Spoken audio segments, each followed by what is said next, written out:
교환들 갖고 계세요? 아니, 지난번 나눠준 거예요. 7월 19일 거 있어요. 있어요? 그거 한번 줘보세요. 어디까지 해야 하는지. 요 한 장이에요? 네. 아니, 이거는, 뒤에 거. 이거는 6월 14일 날 한 거고. 뒤에 있구나. 예.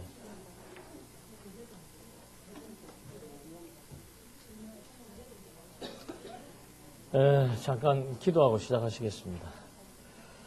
하나님 아버지, 저희들에게 이렇게 항상 진리에 대한 열정과 또 하나님에 대한 사랑의 감동을 얻고자 하는 아름다운 생각을 허락해 주심에 대해서 늘 감사를 드립니다.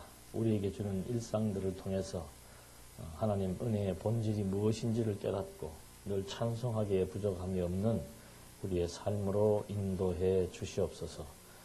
지금 이 시간도 먼 타국에서 복음을 전하고 계시는 두 분 목사님과 장로님 네 분 건강 지켜주시고 또 그들의 입술을 통해서 증거하시고자 하는 하나님에 대한 분명한 지식을 확실히 다 전파할 수 있도록 허락해 주셔서 하나님의 계획대로 모든 일정 무사히 마치고 돌아올 수 있도록까지 인도해 주시옵소서. 시종을 주님께 부탁드리며 예수님의 이름으로 기도드립니다. 아멘.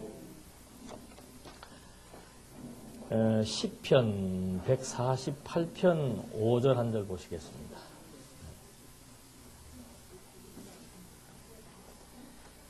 시편 148편 5절.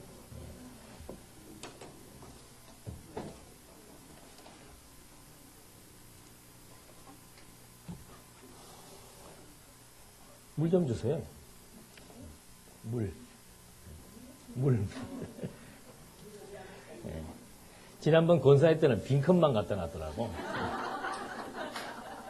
그래서 제가 기도를 해갖고, 그 뭐죠? 그 물이 포도주로 변하는 거. 148편 5절에 그것들이 여호와의 이름을 찬양할 것은 주께서 명하시니 그것들이 지음받았기 때문이다. 여기에서 말하는 그것들이라고 하는 것은 1절로부터 4절까지 나와 있는 모든 만물, 피조물 전체를 의미하고 있습니다. 그러니까 모든 생명체.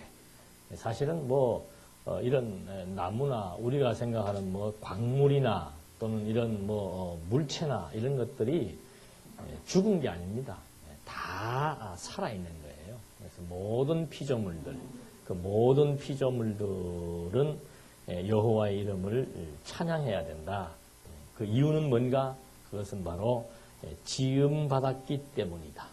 그러니까 하나님으로부터 우리가 지음을 받았고 더군다나 우리 인간은 하나님에게 선택을 받았다는 것. 이것은 엄청난 은혜입니다. 그래서 그걸 이제 하나하나 확인하고 깨닫게 될 때 피조물, 하나님의 피조물로서 또 하나님의 생명의 기운을 힘입고 존재하는 생명체로서 더 나아가서는 창세전 그리스도 안에서부터 하나님의 생명의 씨앗으로 존재해서 지금 그 놀라운 비밀의 경륜을 깨닫고 살아간다는 것.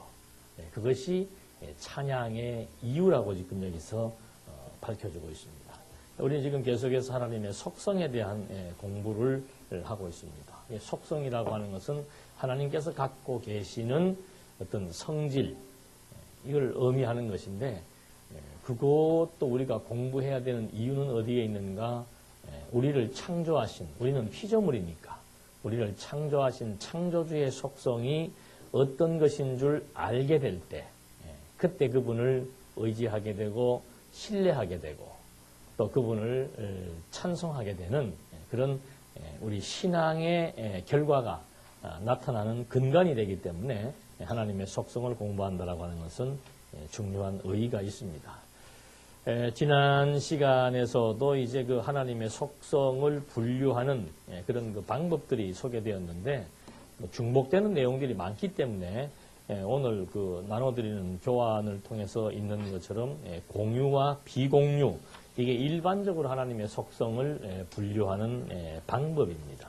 그래서 이렇게 하나님의 속성을 분류하는 이런 방법들이 과연 성경적인가, 그리고 어떤 문제가 있으며 이것은 어느 정도의 타당성이 있는지 이런 것들을 우리가 확인을 해봐야 됩니다. 오늘 과목은 내용들이 좀 어렵습니다. 그래서 뭐 저도 최대한 쉽게 해보려고 하지만은 지금 전반부는 속성이니까 좀 덜한데 이제 그 두 번째 나가면은 하나님 그 삼위일체에 관한 내용들이 나와 있기 때문에 이건 뭐 그 삼위일체를 지금 기록한 신학자들도 이건 기독교의 신비다 라고 하고 이거는 굉장히 난공불락이라고 이렇게 설명을 하고 있는 내용이기 때문에 여러분들 좀 집중력이 흐트러지면은 굉장히 지루하고 이게 뭐 무슨 말인지를 가늠하기 힘듭니다. 그래서 미리 좀 어렵다는 것을 아시고 그리고 이제 본문에 좀 들어가도록 하겠습니다. 나눠드린 교환 보시면은 공유와 비공유, 공유와 비공유, 공유라고 하는 것은 공통적으로 가지고 있다는 것이고 비공유는 하나님 혼자만이 가지고 있는 그런 속성을 의미합니다. 그래서 하나님의 속성을 인간도 가지고 있는 것, 그것을 공유적 속성이라고 하고, 그러니까 하나님도 갖고 있고 우리 사람도 갖고 있는 것, 그 다음에 하나님만 갖고 계시는 것을 비공유적 속성이라고 얘기합니다. 그런데 이런 구분 자체가 사실은 문제가 있습니다. 하나님과 우리는 근본적으로 같이 무엇을 공유할 수 있는 그런 존재가 아닙니다. 그러니까 창조주와 피조물이라고 하는 것은 뭐 이건 근원부터 시작해서 아주 질을 달리하는 겁니다. 그런데 자꾸 하나님의 형상 따라 만들었다 그러니까 자꾸 우리가 아버지 어머니의 유전인자를 가지고 나왔기 때문에 부모들로부터 유전인자가 있어서 얼굴 모양도 닮고 성격도 닮고 뭐 여러 가지 행동도 닮는 그런 것을 연상해가지고 우리는 하나님의 자녀이니까 하나님에 대한 유전인자가 우리에 있을 것이다라고 해서 어떤 성질에 대한 것들을 같은 맥락에서 부분적이나마 생각을 하려고 하는데 그건 뭐 아주 접근 방식이 잘못된 겁니다. 그래서 읽어드린 본문의 말씀처럼 하나님은 첫째는 하나님은 창조주입니다. 창조주와 인간 이 피조물 이건 아주 근본적으로 현격한 차이가 있다라고 하는 것. 첫째는 존재에 있어서 하나님은 자존하십니다. 스스로 자존자라 그러죠. 존재론적 관점에서 봤을 때는 하나님은 스스로 계시는 분이고 인간은 철저하게 의존적입니다. 내 스스로 존재할 수가 없습니다. 그래서 철저하게 하나님은 자존적이고 우리는 의존적이라고 하는 거. 이건 기본 개념 설정부터 하고 들어가야 되죠. 그 다음에 하나님은 생명에 있어서 하나님은 생명의 근원입니다. 생명의 근원이고 우리는 그 생명의 근원을 힘입어서 존재하는 하나의 생명체에 불과한 것이죠. 그러니까 생명의 근원과 그 생명으로부터 생명의 기운을 공급받아서 존재하는 생명체와는 근본이 다르다는 거. 그 다음에 이제 그 신학적으로 또 중요하게 문제가 되는 그 의지의 문제. 하나님은 절대 주권 의지를 갖고 계신다. 그러니까 물론 인간에게도 그 의지의 작용이 있지요. 그러나 그 의지의 작용이라는 것이 하나님이 있기 때문에 나도 하나님과 같은 의지가 있다 그런 차원이 아니고 우리는 완전히 하나님은 정말 자유의지라면은 우리는 하나님에게 종속된 의지라고 하는 것. 종속과 어떤 그 자주 또는 주체, 주권 이것은 아주 근본적으로 다른 겁니다. 그렇기 때문에 우리 성경신학에서는 공유적 속성이라는 그 자체를 거부하고 있는 겁니다. 생명, 창조주와 피조물 이건 뭐 근본적으로 다르기 때문에 근데 왜 이런 말을 하는가 하면 공유를 말하는 사람들은 하나님에게 어떤 그 선한 도덕성 또는 하나님의 어떤 그 인격성 이런 거 하나님의 어떤 그 자비성 이런 것들이 우리 사람에게도 어느 정도는 있기 때문에 우리도 하나님을 닮아서 우리도 어느 정도의 능력은 있고 또 우리도 선한 부분이 있고 그리고 우리도 불쌍한 사람들을 보면은 긍휼을 베풀고자 하는 그런 마음들이 있다. 이런 것 때문에 공유적이라고 하는데 일단은 그 성경에서 나오는 선이나 긍휼이나 이런 개념이 도덕적 개념이 아니라는 거죠. 그것 때문에 자꾸 지금 혼선을 빚어가지고 하나님을 우리 인간보다 조금 이렇게 좀 뭐 많이라도 상관없어요. 인간이 한 10이라면은 하나님은 100 정도 이렇게 해서 그래도 우리에게는 10에 하나님과 같은 어떤 공유할 수 있는 그런 속성이 있다 이런 말들을 하는데 전혀 없습니다. 하나님과 인간은 완전히 근본부터가 다르다는 것. 이게 차단돼 버리면은 아무것도 아닌 거예요. 이게 그냥 창조주로부터 계속해서 그를 힘입어 살며 기동하며 활동한다는 것은 힘입어야 가능한 것이기 때문에 이게 차단돼 버리면은 근본적으로 아무것도 아닌 거죠. 그래서 그걸 이제 전제하고 우리는 이런 속성들의 구분법에 대해서 근본적으로 반대를 하는 겁니다. 그래서 그 피조물 안에는 전혀 없는 것이 있다. 그것은 이제 비공유적 속성이다. 이렇게 설명을 하면서 이제 본문에 들어가서 이렇게 여러분들 책을 보신 분은 알겠습니다만은 뭐 공유, 비공유 를 분류할 때 어떻게 그 내용들을 집어내는가 하면은 주로 어떤 그 사건이나 아니면 어떤 한 문장이나 문구 이런 걸 통해서 이런 속성 저런 속성을 얘기하고 있죠. 근데 우리 그 언약 성취사적 성경신학에서 하나님의 속성을 우리는 어떻게 검증해 들어가고 있습니까? 하나님의 속성을 아주 완벽한 체계에 의해서 속성을 말하고 있죠. 그게 구약의 체계입니다. 그러니까 구약의 언약으로부터 성취, 뭐 신구약 성경 뭐 다라고 해도 과언이 아니죠. 그래서 우리 구약 성경을 보게 되면은 이스라엘의 역사서, 그러니까 역사서, 그러니까 구약의 역사서라는 것이 하나님께서 언약하시고 언약대로 성취하신 것이죠. 그 언약 성취의 역사 해석의 결과를 보니까 뭐가 나타나는 겁니까? 하나님의 속성이. 그러니까 언약대로 성취하시는 섭리의 결과로 하나님의 속성이 드러난다. 이 말의 의미가 뭔가? 이건 구약성경 전체 전반에 흐르는 하나님의 원리, 섭리를 통해서 나타난 것이기 때문에 어떤 부분적이거나 또는 지엽적이거나 어떤 단어나 사건 하나에 국한돼서 말하는 게 아니에요.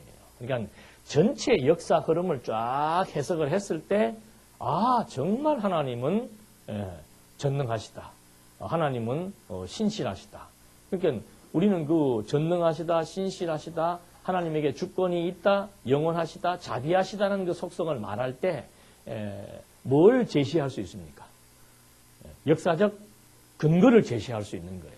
그래서 이 시편의 기자들은 전부 다 그 역사적 경험을 토대로 해서 하나님의 속성을 얘기하는 거죠. 그러니까 하나님이 능력이 있다라고 하는 것도 하나의 구절을 설명한다면 하나님이 능력이 있다는 것은 전능하시다는 거죠.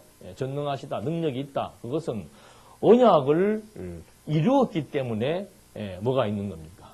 능력이 있는 거죠. 우리도 친구한테 뭐 돈을 빌렸을 때 갖고 싶은 마음은 어때요? 그건 뭐 반드시 갚아야 되는 거 알죠? 근데 뭐가 안 되니까? 능력이 안 되니까. 약속은 지켜야 된다는 거 압니다. 근데 우리는 약속을 못 지키는 이유가 뭔가? 능력이 없기 때문에 그래요. 그러니까 모든 속성을 풀어나가는 원리가 언약과 성취라고 하는 역사 해석, 섭리, 언약, 성취를 통해서 드러난 하나님의 속성이기 때문에 이 속성을 말할 때는 반드시 근거를 제시할 수 있다는 거죠. 시편에 나오는 신실성도 뭔가 하나님의 언약을 약속을 잘 지키시니까 믿을만 하잖아요. 그걸 시편 기자들이 시편 자체의 논리 체계를 가지고 진술해 나가는 겁니다. 하나님의 속성을.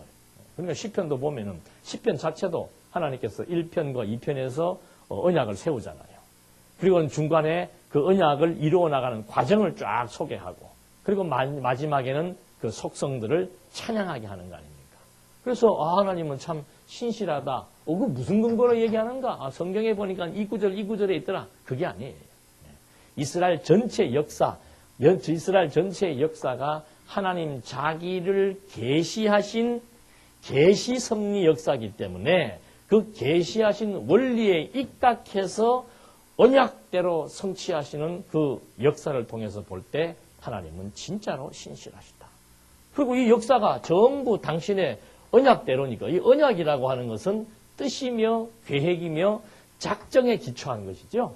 그러니까 하나님의 언약은 반드시 더 근원적인 것이 작정이며 뜻이며 계획입니다.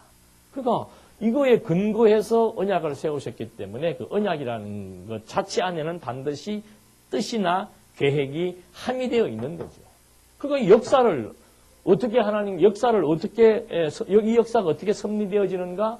철저하게 하나님의 언약대로, 또 다른 말로 하면 하나님의 계획대로, 하나님의 뜻대로. 그러니까 이 역사의 주권이 누구에게 있다? 하나님에게 있다. 그래서 하나님은 무엇이다? 주권자이시다. 그거 아주 그냥 정확하게 어떤 하나의 사건 가지고 말하는 것도 아니고 하나의 구절 갖고 말하는 것도 아니고 이 전체를 해석했을 때 아주 확고부동하게 주권이 하나님에게 있다라고 합니다. 그건 뭐 영혼성도 마찬가지고 자비성도 마찬가지예요. 그러니까 그 읽어드린 말씀대로 왜 이런 우리가 찬양을 해야 되는 모든 것들이 왜 찬양을 해야 되는가? 피조물이기 때문에 그 말 속에는 이런 모든 것들이 다 함유된 내용이죠. 그러니까 시편 제일 마지막 절에는 뭐라고 나와 있습니까? 호흡이 있는 자마다 모든 것들아 여호와를 찬양해라. 왜냐하면 우리는 피조물이기 때문이고 하나님은 창조주이기 때문이며 마지막 가서는 호흡이 있는 것들, 생명찬이에요. 호흡이 있는 자마다 여호와를 뭐해라? 찬양할 수밖에 없지 않습니까? 뭘 통해서 보니까 언약 성취 섭리 역사를 통해서 역사의 해석을 해본 결과로 하나님에게만 정말 전능하시고 그러니까 이게 그 다음에 이걸로 끝나는 게 아니라 그랬죠. 하나님의 속성을 알게 되면은 여기에서는 공유적 속성과 비공유로 나눴지만은 성경은 하나님의 속성 알면은 그 하나님의 속성 앞에서 우리는 상대적 존재이니까 인간의 속성이 무엇인지를 아주 쉽게 발견이 되는 거예요. 하나님 전능하니까 인간은 뭐예요? 무능한 것이고. 무능한 자가 뭐 계획을 세운다? 무능한 자가 뭘 해보겠다? 그게 성립이 안 되는 거죠. 그래서 하나님 알면은 겸손해지는 겁니다. 자연스럽게 겸손해져야 됩니다. 이게 아니고 하나님 어떤 분이신 줄 아는 만큼 이거 나에게는 능력이 없구나. 내가 무엇을 할 수 있는 것이 아니고 하나님께서 하게 하셔야 되는구나. 능력이 있는 거 아니까 능력자에게 자연스럽게 뭐 하게 됩니까? 모든 것 다 맡기게 되는 거죠. 그래서 편안해지는 거예요. 신실하심도 마찬가지죠. 하나님처럼 신실하신 분이 어디 있습니까? 그러니까 그걸 보니까 우리 인간의 마음은 반대로 가변적이고 변덕스러운 거죠. 변덕이 죽을 듯 한다 그러잖아요. 근데 뭘 믿어요? 사람을 뭘 믿어요? 변덕스러운 사람을 변덕스럽지 않다라고 해놓고 믿어놓고는 뭐라고 그러는 거예요? 속았다 그러고 배신당했다 그러고 하나님 보면 참 우습지요. 애초에 그럴 대상이 아닌데 믿을 대상이 아니에요. 사람은 믿음의 대상이 아니고 무슨 대상이라고 그랬습니까? 우리 배웠어요? 사랑의 대상. 서로 사랑하고 이렇게 사랑하는 대상을 갖다가 자꾸 믿고 의지하려고 하니까 연세가 드실수록 자꾸 슬퍼요, 안 슬퍼요? 가을에 슬퍼하시면 안 됩니다. 슬퍼할 이유가 없는 거예요. 당연한 줄로 알면 돼요. 당연한 줄로. 인간이 그렇다. 그 인간 속에는 누구도 포함됩니까? 나도 포함되는 거니까 그거 가지고 자꾸 상처받는다는 것 자체가 지금 벌써 우리는 뭡니까? 하나님의 속성에 대해서 아주 부분적으로밖에 이해하지 못하고 있다. 그래서 여러분 미워하면 안 됩니다. 이게 아니에요. 하나님 알면은 미움의 대상 자체가 못 되는 거예요. 나나 너나. 그러니까 그냥 하나님만. 그래서 자꾸 하나님만 알자. 우리 힘써 하나님을 알자. 선지자들도 그런 말씀을 하는 이유들이 그거 너무도 분명한 겁니다. 주권이 하나님에게 있다는 게 이스라엘 역사가 지금 우리가 공부해 보니까는 세워지고 무너지고 흩어지고 모이고 죽이고 살리고 별하별 역사가 전부 하나님의 뭐예요? 뜻대로 되는 거 아니에요, 뜻대로. 그런 맥락 속에서 봤을 때 잠언을 썼던 솔로몬의 말대로 사람이 아무리 많은 일을 계획을 하면 뭐합니까? 뭐 저녁마다 그냥 뭐 계산을 하고 계획을 하고 막 오늘 어제 저녁에도 하고 계신 분 계실 거야 아마. 밤새도록 좀 주무시면 되는데 그냥 막 밤 안 주무시고 계속해서 뭔가를 하셔.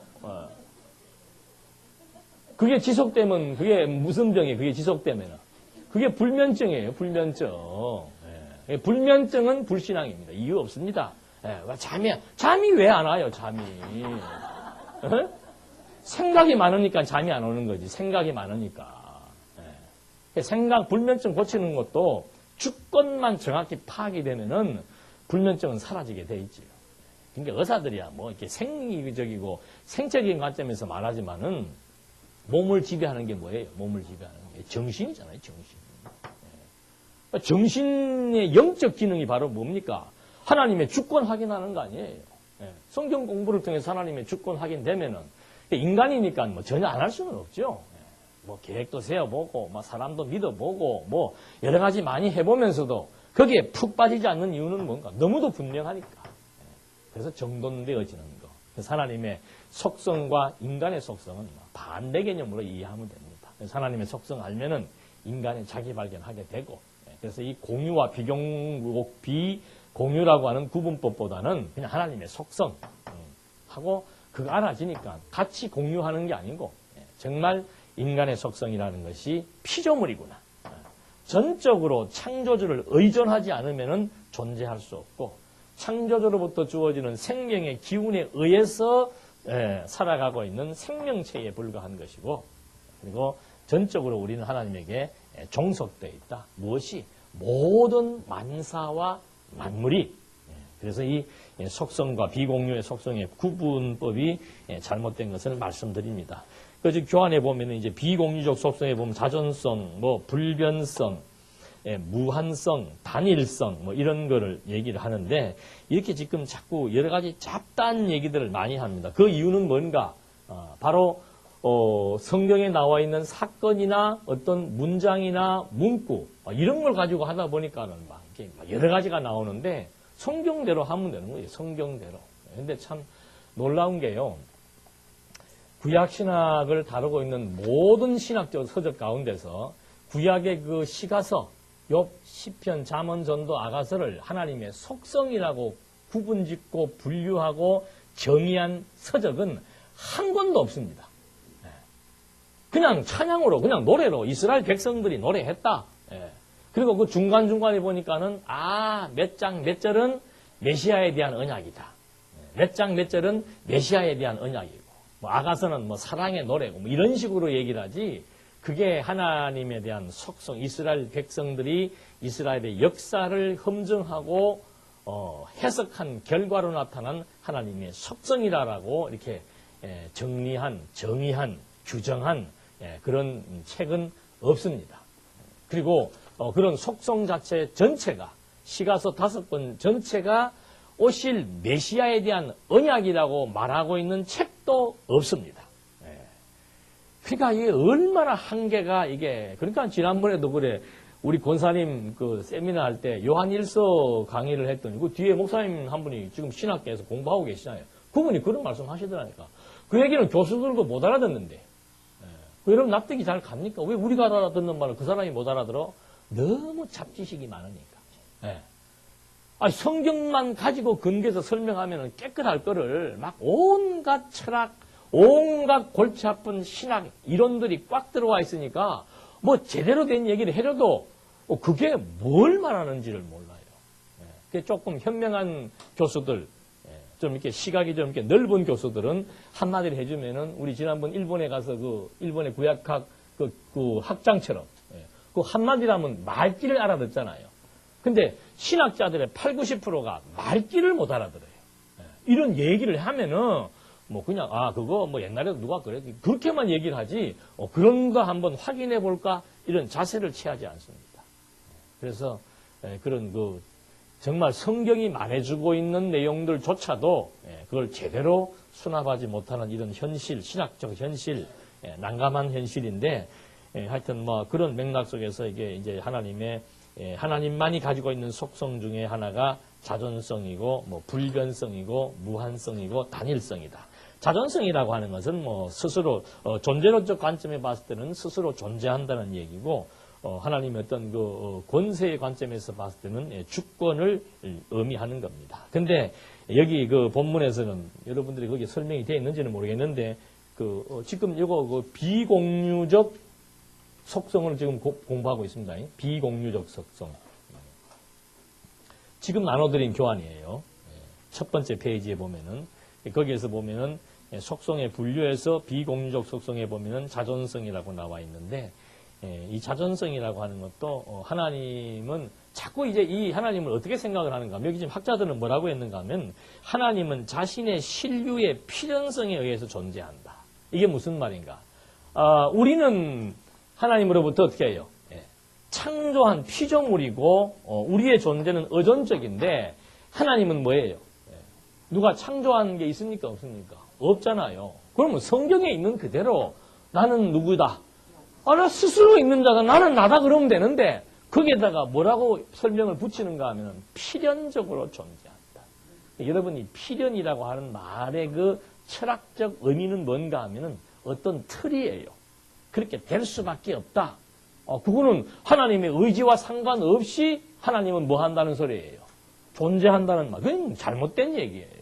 그러니까 어떤 면에서는 철학이라고 하는 것이 우리의 이 성경신학을 공부해서 이런 총체적인 개념과 근원적인 개념을 공부한 다음에 철학을 공부하면 쉬워요. 근데 이게 순서가 뒤바뀌어 버리면은 막 굉장히 머리가 복잡한 데다가 아무데나 용어들을 막 갖다 붙이는 거예요. 무슨 필연은 필연이에요. 예? 하나님에게는 필연이라는 말을 쓰면 안 되는 거죠. 왜?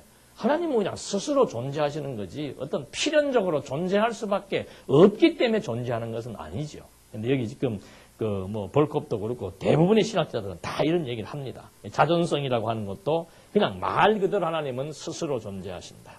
그리고 언제부터 언제라고 하는 그 시간적 개념의 출발 이런 것도 하나님에게는 해당이 안 되는 거예요. 하나님은 시간을 초월한 분이시기 때문에 시간이라고 하는 것을 다 이렇게 이게 영원 아니에요? 이걸 다 이 속에 함의하고 계시는 분이기 때문에 그 영원 개념에서의 시작과 끝이라고 하는 것은 뭐예요?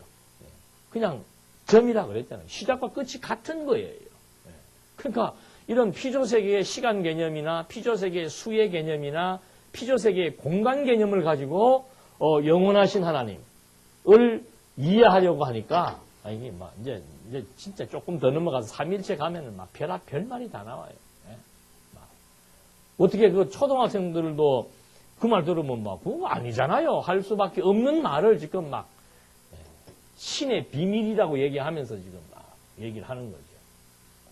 조금 이따가 보시겠습니다. 그 다음에 하나님은 변함이 없다. 불변적이다. 근데 이런 말들도 자기들이 풀지 못하면서 이런 말을 합니다. 하나님은 변함이 있습니까? 없습니까? 변함이 없잖아요. 하나님에게는 변덕이 없잖아요. 하나님은 후회합니까? 안 합니까? 안 하잖아요. 그런데 창세기에 보면 하나님이 후회하십니까? 안 합니까? 하나님이 변덕이 있어요? 없어요? 있지요. 그러면 어떤 부분에 가서는 하나님께서 너희들 다 죽이겠다 해놓고 또 살립니까? 안 살립니까? 살리잖아요. 살려주겠다 해놓고 또 어떻게 해요? 이건 완전히 변덕이 어떻게 해요?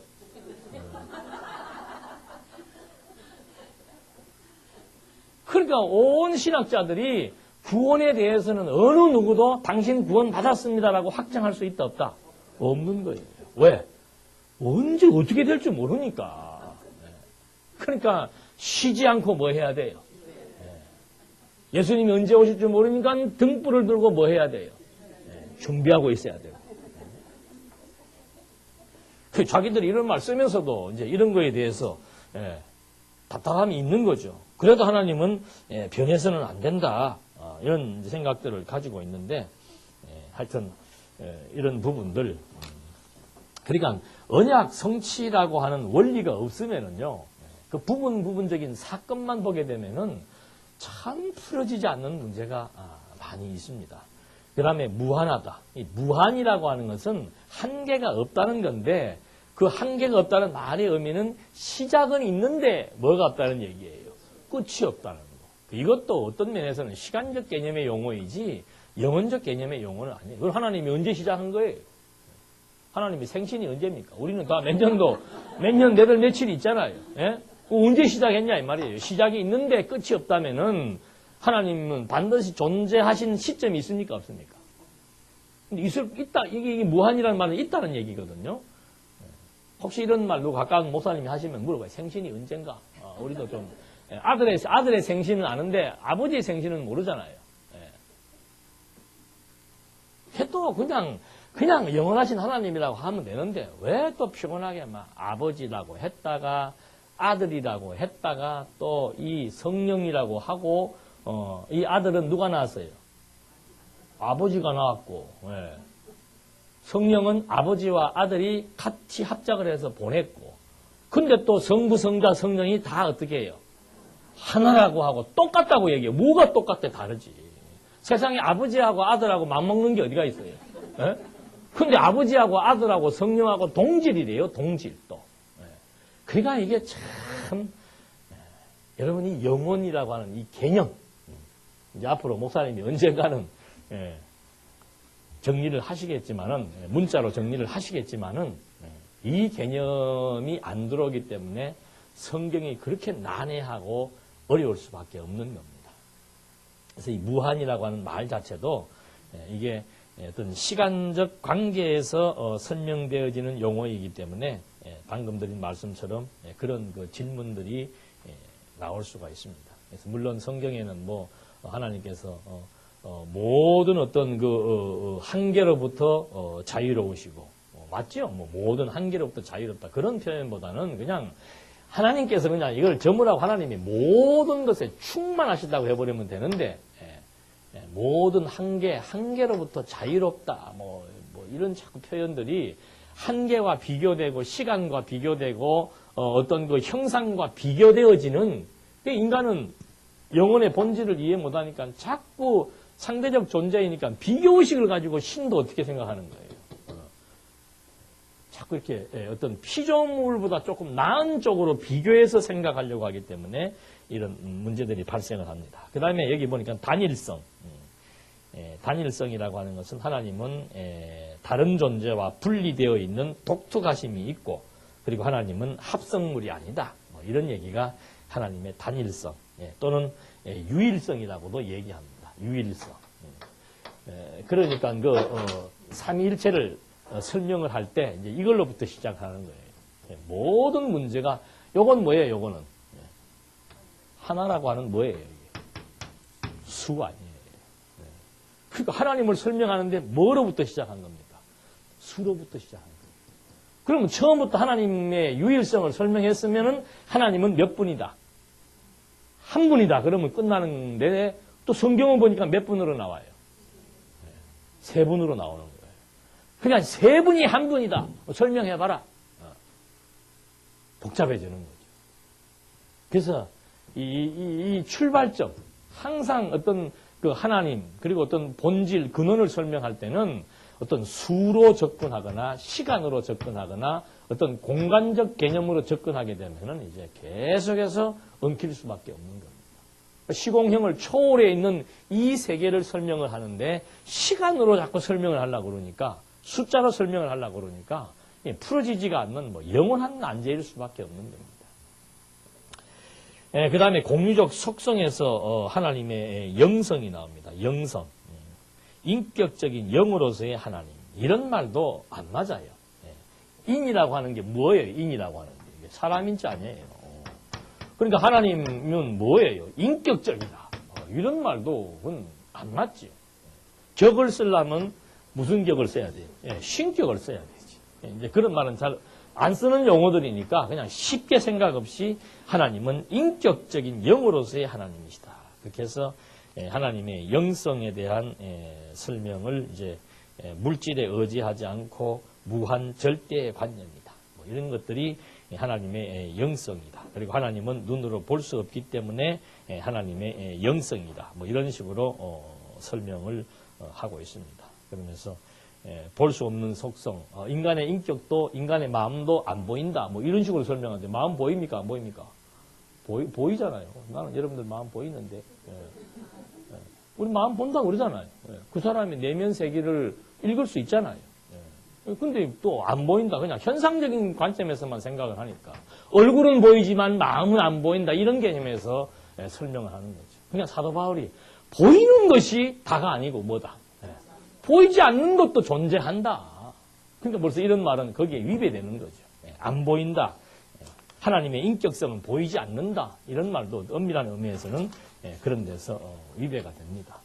그 다음에 하나님의 생명성. 성경은 하나님을 살아계신 하나님으로 제시하기 때문에 하나님의 생명성을 얘기하는데 하나님의 생명성, 이런 생명성이라고 하는 이런 말보다는 그냥 하나님은 생명의 근원이시다. 하나님은 살아계신다고 했기 때문에 하나님에게 생명성이 있다. 그럼 성경에서 살아계신다는 말 안 했으면 하나님에게 그럼 생명성이 없는가? 그러니까 이게 한 구절이나 문구 가지고 설명하는 것은 설득력이 없는 거예요. 그래서 어떤 시작을 설명하려고 해도 안 되는 것이고 자꾸 우리의 생명과 어떤 유사성이 있는 그런 생명으로 설명을 해도 안 되는 것이고 그냥 그 근원이라는 말이 굉장히 의미심장한 것이죠. 그래서 나는 스스로 존재한다라고 했을 때 그 말 속에는 하나님은 생명의 근원이라는 말도 포함이 되는 것이고 다른 어떤 것과 타협이나 다른 어떤 것에 의해서 내가 존재하는 것도 아니고 또 어떤 틀에 매여서 필연적으로 존재할 수밖에 없기 때문에 존재하는 것도 아니에요. 그런 개념들이 이제 영혼과 함께 포함되는 개념입니다.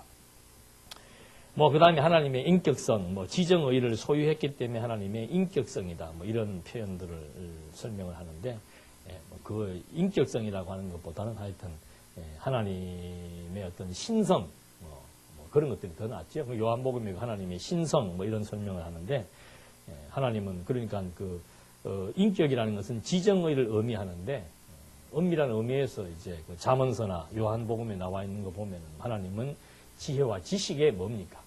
근본이죠, 근본. 그러니까 예수께서 내가 곧 진리다라고 얘기해 버리잖아요. 이게 근본이 다른 거예요. 우리가 알고 있는 그런 어떤 지성이라고 하는 거. 우리의 지성은 한계가 있잖아요.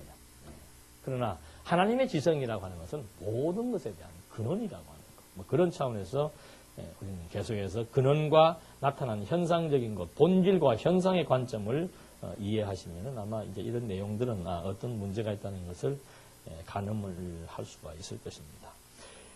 그래서 하나님의 지식, 하나님의 지혜, 하나님의 진실, 하나님은 진실하시다, 그런 얘기를 하는데, 하나님이 진실하기 때문에 또 우리도 진실하다는 그런 의미가 설명되어서도 안 되는 것이고, 우리는 진실한 사람은 없습니다. 그러니까 그 진실이라고 하는 말 자체도 무슨 내가 거짓말하지 않는다 이런 도덕적 차원의 말이 아니기 때문에 하나님만이 진실이라고 하는 것이 뭔가, 진리라고 하는 것이 뭔가, 당신이 가지고 계셨던 그 뜻을 하는 게 진리며 진실이에요. 그대로 다 행하는 것이 그게 진실이며 진리예요. 근데 우리는 택도 없는 소리잖아요. 얼마나 우리가 그 거짓말을 밥 먹듯이 하고 사는지. 그렇잖아요? 아담이 그 사단에게 속을 때도 뭐에 속았어요? 거짓말에 속으니까. 그다음부터는 아예 거짓말이 그냥 체질화 돼버린 거예요. 범죄 저지르자마자 하나님께서 아담하고 부르니까 어떻게 해요? 숨어버리잖아요. 하나님이 무서워서 범행 이후에 하나님의 소리, 하나님이 움직이시는 소리를 듣고는 하나님의 낯을 피해서 숨어버리잖아요. 그게 위장하는 거. 그게 거짓이나 마찬가지입니다. 가인도 마찬가지고. 자기가 동생 죽여놓고서는 아벨 어딨냐 물으니까 뭐라 그럽니까? 내가 무슨 동생 지키는 사람입니까? 나 모릅니다. 완전 거짓말하는 거 아니에요. 그 노아 시대에 때도 온 인류가 홍수로 망한다는 진실을 믿습니까? 안 믿습니까? 안 믿잖아요. 전부 거짓을 진실로 받아버리잖아요. 한 사람만. 노아는 하나님의 은혜를 입으니까 진실을 진실로 들을 수 있는 거예요. 지금 세상도 마찬가지예요. 온 세상 사람들이 뭘 믿지 않습니까? 하나님의 강림을, 이 마지막 시대의 심판을, 그리스도가 오셔서 우리가 부활할 것을 믿어요, 안 믿어요? 안 믿잖아요. 그런 말 하면 우리 보고 뭐라고 합니까? 그냥 웃잖아요. 아이고, 아직도 넉나간 짓 하고 있구나. 그게 노아시대하고 똑같은 거예요. 그래서 은혜와 진리로 오신 그리스도, 진실하신, 신실하신 그리스도, 이것이 이미 구약의 속성을 통해서 다 확인된 바 있기 때문에 하나님만이 정말 참된 진실의 속성을 지니고 있다. 뭐 도덕적인 속성도, 이런 말은 뭐 하나님의 속성을 설명하는데 도덕적인 거 이런 설명 자체가 성립이 안 되는 거죠. 도덕이라는 말은 둘 이상이 모일 때 서로 상호간에 좋다고 해놓는 것이 이 도덕인데, 하나님은 스스로 존재하시는 분인데 뭐 누구하고 상대를 해갖고 도덕을 세우겠습니까? 도덕이라는 것이 인간이 나와 너 아니면 이렇게 세 명 우리의 이 관계 속에서 서로가 뭐 하자? 서로가 우리가 좀 잘 지내자, 좋게 지내자. 그게 도덕이에요. 그게 도덕. 근데 하나님, 나중에는 또 이거 삼위 얘기할 때 그 얘기가 나와요. 참 재밌는 얘기 나옵니다. 왜 삼위가 필요한가? 하나님은 혼자 있으면 심심타, 안 심심타? 하나님은 혼자 있으면 사랑을 줄 수 있다, 없다? 이거 유치원에서 하는 얘기를 지금 이 신학자들이 한번 나중에 이제 집에 가서 한번 책 한번 찾아보십시오. 야, 이 두꺼운 책, 25,000원 주고 산 책에 하나님은 혼자 있으면 심심타, 사랑을 줘야 되기 때문에 세 분이서 서로 사랑한다. 뭐 이게 인격성이다.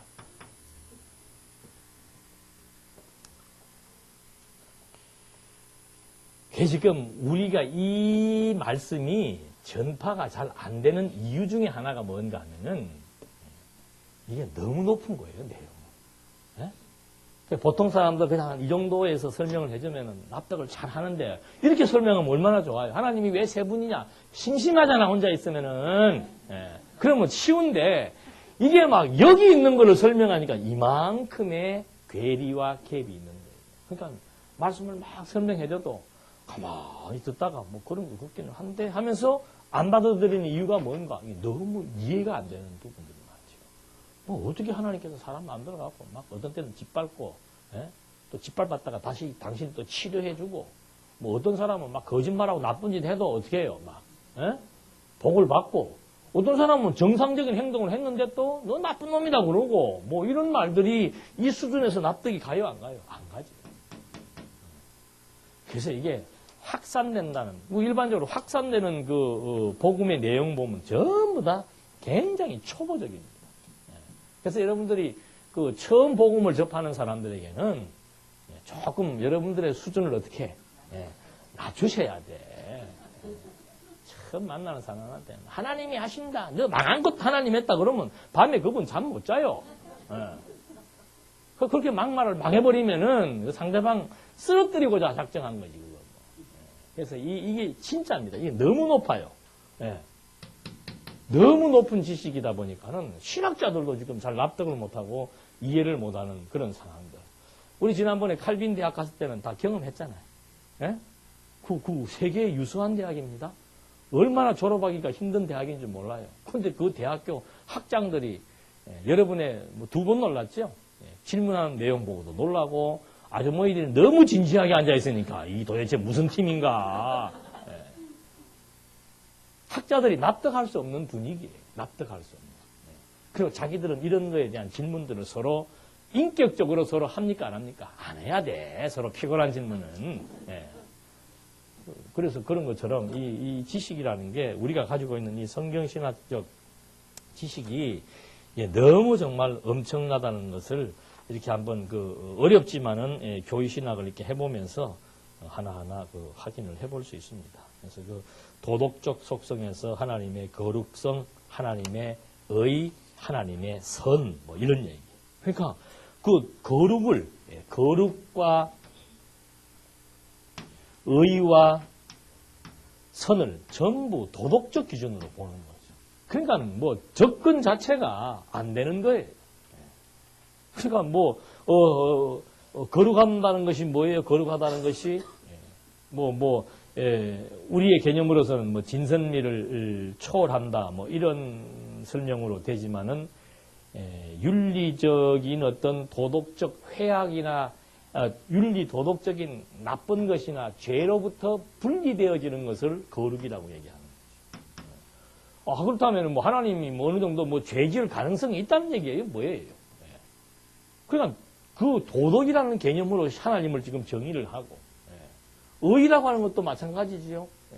도덕적 의의가 뭡니까? 불의를 보면 참지 못하는 거. 근데 하나님은 불의를 보면 참지 못하는 게 아니고 도로 불의를 어떻게 해요? 조성시키고 있다니, 어떤 때는. 불의를 보고 참지 못하는 사람을 도로 그냥 망하게 해버리는 경우들이 망항이 많단 말입니다. 선이라고 하는 것도 이게 착할 선, 말 그대로 착할 선인데, 하나님은 착하신 분이다. 그러니까 하나님에게는 악이라고 하는 거, 불의, 죄라고 하는 거, 이건 하나님하고 어떻게 해요? 철저하게 우리가 단절시켜 드려야 된다. 그래서 죄 문제, 악 문제 나오면은 이건 뭐 하나님 하여튼 이유 불문하고 하나님하고는 단절시켜 놓고 지금 우리끼리 이걸 해결하려고 하는 거죠. 그러니까 자꾸 이게 해결이 안 되는 거예요. 하나님이 안 계시는데 무슨 죄라고 하는 게 성립이 됩니까? 근데 하나님을 배제시켜 놓고 죄 문제를 다루려고 하니까 뭐 이건 죽을 때까지 난제일 수밖에 없는 거예요.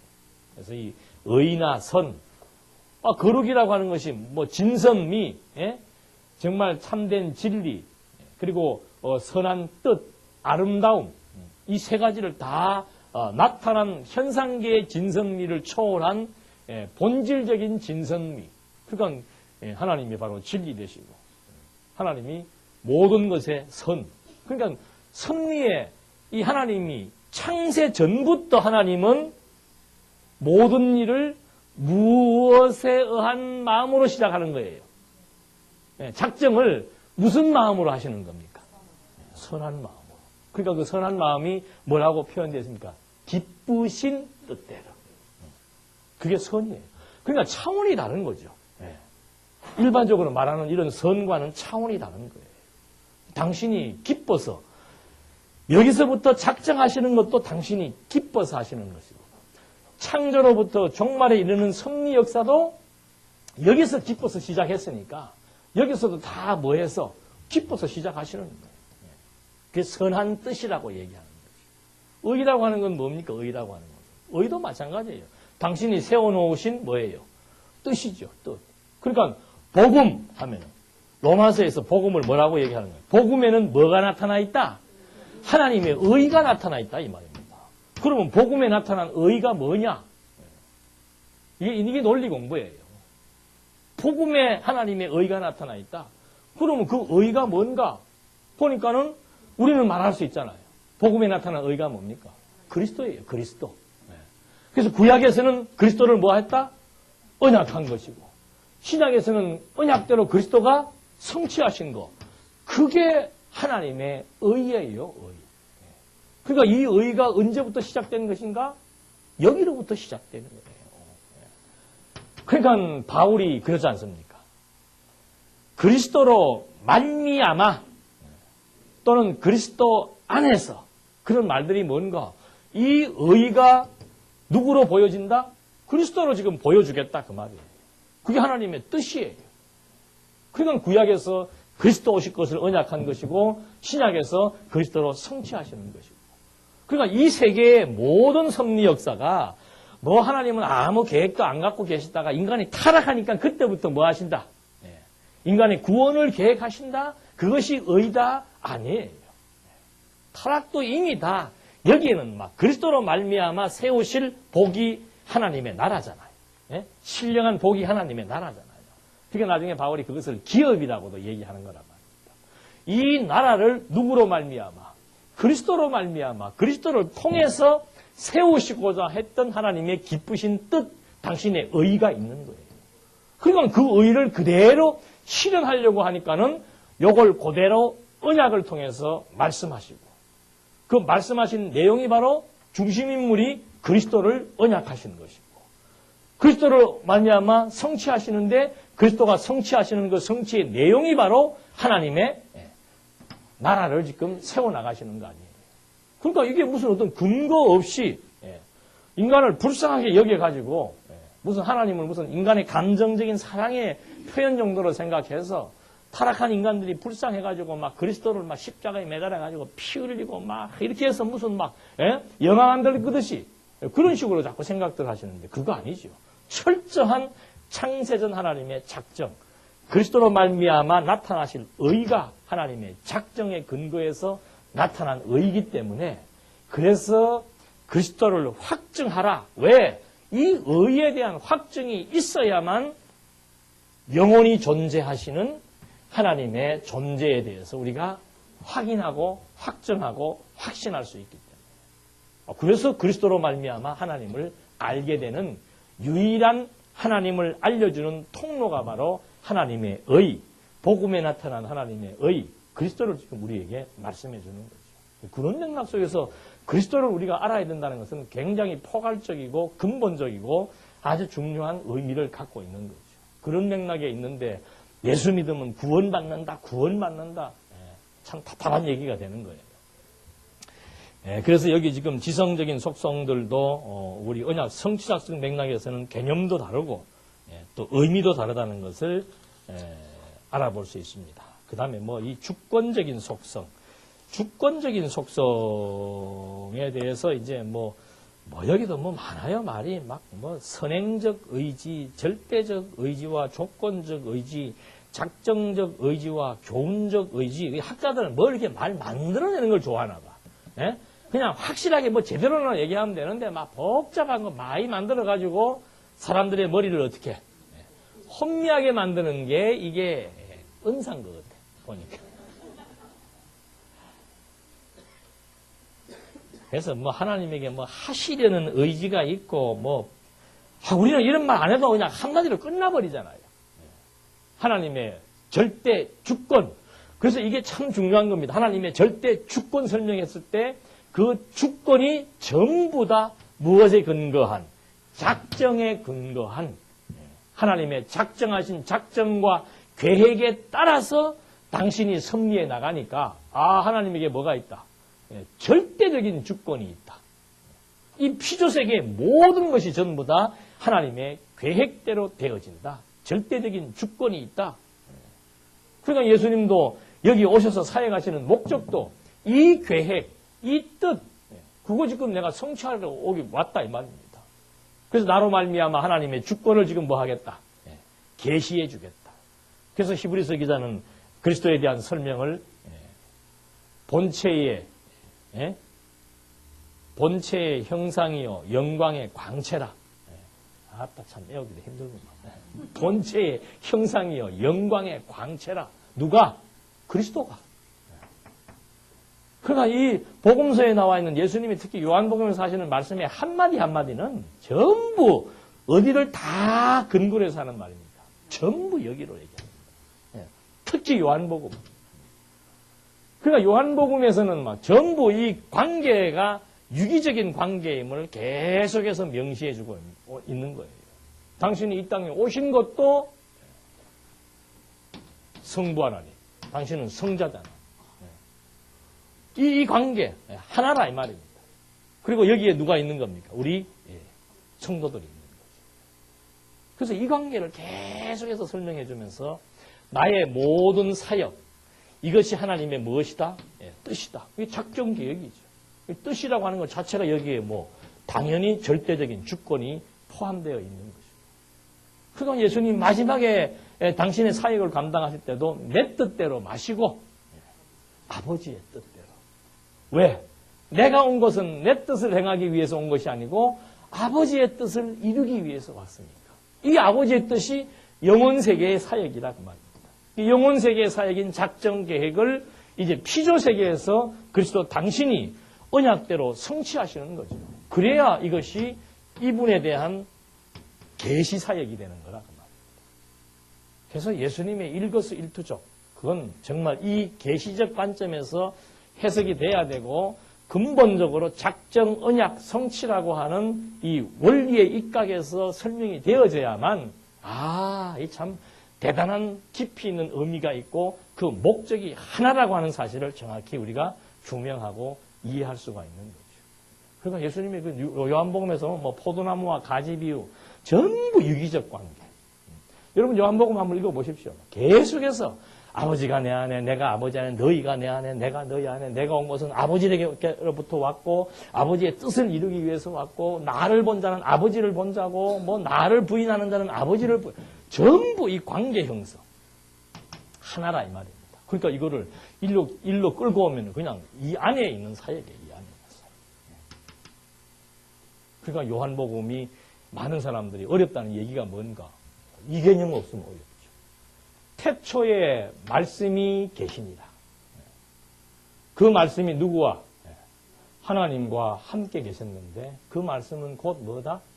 하나님이다. 이 속에 지금 영혼 세계의 사역의 의미가 있고 계시 세계의 사역의 의미가 들어있어요. 그러니까 혼란스럽죠. 태초에 말씀이 계시니라. 그건 뭐예요? 그 말씀이 어떻게 해요? 육신이 되어서 왔고 하나님과 함께라고 하는 말은 계시 세계의 사역 용어란 말이에요. 근데 그 말씀이 곧 뭐다? 하나님이다. 또 이 개념이에요. 그러니까 어지럽지.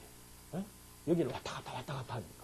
개념 정리하고 계속 들으면 괜찮은데 개념 정리 안 된 상태에서 막 왔다 갔다 하니까는 아유 요한복음은 참 영적 복음이네. 예? 기독교는 조금 골치 아프고 어려우면 영성과 영적이라는 말을 많이 써.